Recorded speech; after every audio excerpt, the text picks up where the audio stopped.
Welcome back. A chatterbox, a special athlete, and a kind soul. All things that describe Alan Ornelas, one of the top long-distance runners in Yuma County. Fantastic. From cross country to the track, he continues to strive for greatness. But as Cole Johnson tells us in our News 11 special report, there's something special outside of running that allows him to release from the pressure of competition.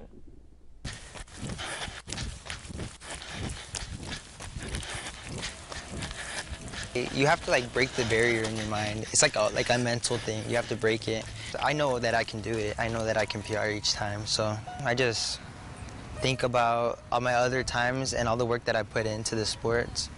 Eyes constantly hemmed in on a stopwatch.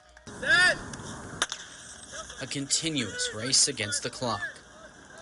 It took several years for Alan Ornelas to break part of that barrier, but it's something that still carries heavy weight each time he laces up the running shoes.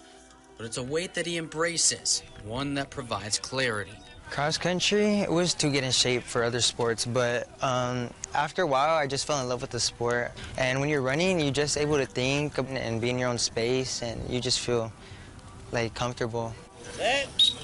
Alan now in the midst of training and competing for Cibola's track squad as a junior, not far removed from his best personal cross-country season, one that ended with great honor as Yuma's best, the highlight, taking home the Yuma City Championship crown.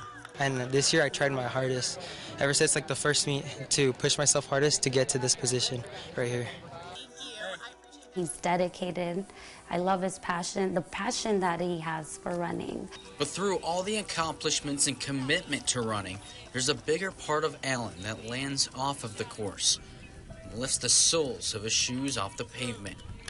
A relationship with his late grandmother.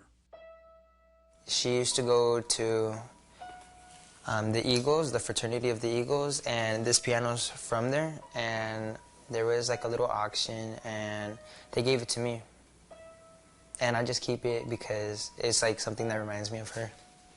A piece of her legacy left behind for his to nurture. She died in the summer before my sophomore year. I would ride the bus in kindergarten to her house. Whenever it would be breaks or in the summer, I would go to her house every day and they would watch me. They were a big part of my life. It was a hard impact when she died. An impact revealing a connection through music. And like running, the music became an accepted challenge, another fabric of his being. Through the pain of training, through the demands of competition, Alan grasping an unforeseeable talent to release him when running takes a break.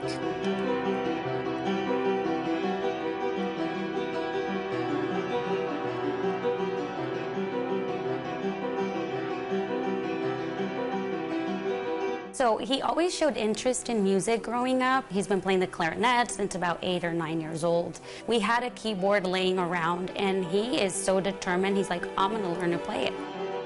Alan using music as medicine, an outlet to free his mind. Usually after my meets, I'll just come in here to relax and just put my kind of emotions into the piano. And a sentimental remembrance to his grandmother. The first time she heard me play the piano, she started crying. I honestly think she would be bawling her eyes out. Every once in a while, I'll go to the cemetery and just talk to my grandma and show her all the newspapers and everything, just let her know that I'm still there and stuff, yeah. The music, a reminder that there's much more to him than being an athlete. I don't want to be just known for cross country. I want to be known for myself.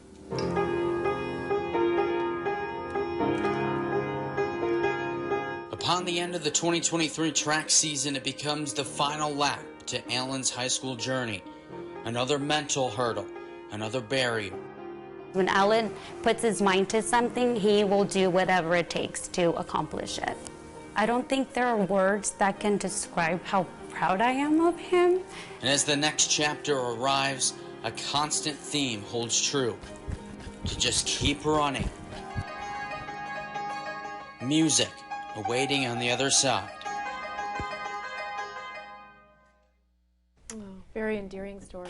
Great job. And all the music you heard there Beautiful. was from Alan playing Beautiful. on the piano the whole way.